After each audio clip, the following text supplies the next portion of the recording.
Global skill development mission में आपका स्वागत है। पिछले सेशन में हमने जीएसटी रिटर्न्स का एक ब्रीफ इंट्रोडक्शन लिया था। अब यहाँ से हम जीएसटी रिटर्न्स को प्रॉपरली एक्सप्लेन करेंगे और उसे समझने की कोशिश करेंगे किस प्रकार से हमें ये पूरा प्रोसेस फॉलो करना है।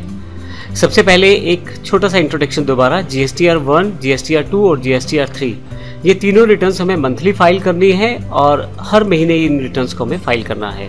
अब यहाँ यदि आप इस मैप में देखें तो जीएसटीआर 1 जो है वो करंट मंथ के लिए हमें अगले महीने 10 तारीख तक भरनी है। यानी कि यदि मैं जुलाई की बात करूँ तो जुलाई से रिलेटेड जो हमारी सेल्स इन्फॉर्मेशन है वो जीएसटीआर 1 में जाएगी और हमें ये अगस्त में 10 तारीख तक भरनी है और इसे हम ऑनलाइन फिल करेंगे। हालांकि आप तैयार कर सकते हैं इसे ऑफलाइन भी और फाइनली इसे सबमिट करके फिल कर सकते हैं। जीएसटीआर 1 में हम अपनी सेल्स की पूरी इन्फॉर्मेशन सबमिट करते हैं और यह जिस महीने की हमें रिटर्न भरनी है उससे अगले महीने में 10 तारीख तक जमा हो जानी चाहिए। जैसे एग्जांपल के लिए जुलाई की बात करें, अगर हमें जुलाई की सेल्स इन्फॉर्मेशन देनी है जीएसटीआर 1 में तो हम उसे अगस्त की 10 तारीख तक फिल करेंगे। जीएसटीएन पोर्टल पे लाखों करोड़ों यूजर्स हैं जो जीएसटीएन नंबर के साथ रजिस्टर्ड हैं। वे सभी के सभी अपनी सेल्स इन्फॉर्मेशन को अगले महीने की 10 तारीख तक फिल करेंगे और इसके पश्चात जीएसटीआर 2 जो है वो 11 तारीख को ऑटोमेटिकली सभी डीलर्स के डैशबोर्ड में पॉपुलेटेड होकर आ जाएगी। असल में क्योंकि सभी ने अपनी इन्फॉर्मेशन को ऑनलाइन शेयर कर दिया है सेल्स की, तो मान लीजिए जिसने मुझे माल बेचा है उसने भी अपनी सेल्स इन्फॉर्मेशन को शेयर किया है, तो एक्चुअली जो हमारी परचेज है वो ऑटोमेटिकली शो की जाएगी जीएसटीएन पोर्टल के द्वारा जीएसटीआर 2 के साथ। और अगर इसमें कोई भी प्रॉब्लम नहीं है तो 15 तारीख तक मैं इसे फाइनली सबमिट कर सकता हूँ। इसके पश्चात जीएसटीआर 3 जो है वो 20 तारीख तक मुझे सबमिट करनी है। फाइनली इसके साथ टैक्स भी पे करना है मुझे। जीएसटीआर 3 में जो हमने सेल्स किया है, ये जो सेल्स दिखाई है जीएसटीआर 1 में और जीएसटीआर 2 में जो परचेज दिखाई है, वहाँ जो इनपुट टैक्स क्रेडिट था यानी कि जीएसटीआर 1 में दी गई सेल्स के साथ जो टैक्स हमने दिखाया है, जो हमने प्राप्त किया है, और जीएसटीआर 2 के परचेज में जो हमने टैक्स पे किया है, दोनों को एडजस्ट करते हुए हमें इनपुट टैक्स क्रेडिट का इन्फॉर्मेशन ऑटो पॉपुलेटेड रहता है जीएसटीआर 3 में। यानी कि जीएसटीआर 3 भी खुद ही वहाँ पे तैयार हो जाती है और वहाँ पे हमें कितना टैक्स पे करना है उसकी इन्फॉर्मेशन भी वहाँ शो हो जाती है। तो फाइनली 20 तारीख तक हम लोग को टैक्स भी पे करना है। इसमें 31 दिसंबर नेक्स्ट फाइनेंशियल ईयर का जीएसटीआर 9 हमें फाइल करना है। यह एक एनुअल रिटर्न है जो एक बार जाएगी, जबकि जीएसटीआर 1, 2 और 3 जो हैं वो हर महीने बार बार हमें सबमिट करनी है। अब यहाँ पे आपके पास 2 केसेस अवेलेबल हो जाते हैं। पहला केस जिसमें आपको सिंपली रिटर्न फाइल करना है डेटा को देखते हुए कौन कौन सा डेटा आपके पास अवेलेबल हुआ है, और दूसरा केस जिसमें कोई बिल मिस हो, कोई प्रॉब्लम आ जाए, डेटा आपका मैच नहीं हो रहा, तो उस केस में आप क्या करेंगे। तो आइए शुरू करते हैं सबसे पहले सिंपल वे से।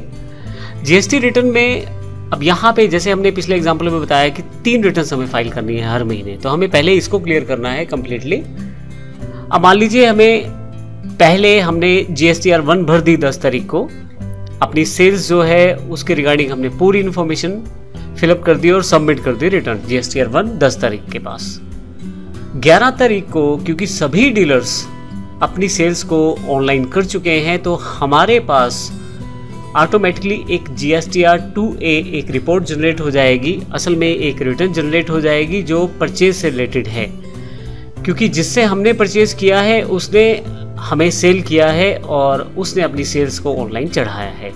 जब उसने अपनी सेल्स को ऑनलाइन चढ़ाया है तो उसमें हमारा जीएसटी नंबर भी उसने दिया है, तो इस कारण यह ऑटोमेटिकली पैनल के द्वारा ऑटो पॉपुलेट हो जाएगी और हमारे सामने पूरा का पूरा हमारा परचेज डिटेल आ जाएगा। जिन जिन डीलर से हमने परचेज किया है जीएसटीएन पोर्टल हमें उन सब की डिटेल बिल वाइज दिखाने वाला है जीएसटीआर 2A में, और यह रिपोर्ट ऑटो जनरेटेड है, हमने इसमें कुछ भी नहीं किया। तो ऐसे केस में जीएसटीआर 2A 11 तारीख को हमारे अकाउंट में शो होनी शुरू हो जाएगी और इसमें यदि सब कुछ ठीक है और हमारे पास सारी की सारी इन्फॉर्मेशन प्रॉपर है तो 15 अगस्त तक हम इसे फिल कर सकते हैं। एग्जाम्पल इसलिए 15 अगस्त का, मैं जुलाई को मान के चल रहा हूँ। सारी सेल्स और परचेज का जो इन्फॉर्मेशन आ रहा है वो जुलाई का है और हम रिटर्न्स जो फाइल कर रहे हैं वो अगस्त में कर रहे हैं, लेकिन रिटर्न्स जो हैं वो जुलाई से रिलेटेड हैं। तो मेरे पास 15 तारीख तक का ऑनलाइन टाइम है जिसमें मैं 2A को फाइनली सबमिट कर सकता हूँ। केवल मुझे असेस करना है, इन्फॉर्मेशन मैच करनी है ताकि कहीं कोई गलती ना रह जाए और फाइनली चेक करने के बाद 2A में सबमिट कर दूंगा। इसके पश्चात हमारे पास पैनल में GSTR 3 अवेलेबल हो जाएगी 15 तारीख के बाद। उसमें हमने जो सेल्स किया है और जो परचेज किया है उन दोनों पे जो टैक्सेस का जो डिफरेंस है, मान लीजिए सेल्स पे जो हमने टैक्स कलेक्ट किया है GST के रूप में और परचेज करते समय जो हमने टैक्स पे किया है, इन दोनों का जो डिफरेंस है वो हमें पे करना है अगर हमारी तरफ ज़्यादा टैक्स निकलता है। अर्थात अगर हमने सेल्स पे ज़्यादा टैक्स कलेक्ट कर लिया है और परचेज पे कम टैक्स पे किया है तो ऐसे केस में सेल्स टैक्स में से परचेज टैक्स को घटाया जाएगा और फाइनली जो अमाउंट बचेगा वो हमें पे करना है।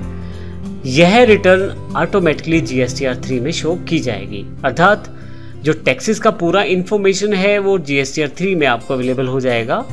यहाँ पे इनपुट टैक्स क्रेडिट आपको मिलता है, जो आपने परचेज पे टैक्स पे कर दिया है उसे हम यहाँ अपने सेल्स से लिए गए टैक्स से काट सकते हैं और फाइनली जो डिफरेंस रहेगा जो हमारे पास अगर पेबल रहेगा तो हम उसको पे करेंगे 20 तारीख तक। तो GSTR 3 में हम ऑटो पॉपुलेटेड रिपोर्ट में देख सकते हैं कि हमारा टैक्स अगर ड्यू है तो कितना ड्यू है और नहीं है तो हमारे पास कितना बैलेंस वहाँ इनपुट टैक्स क्रेडिट में बचा हुआ है।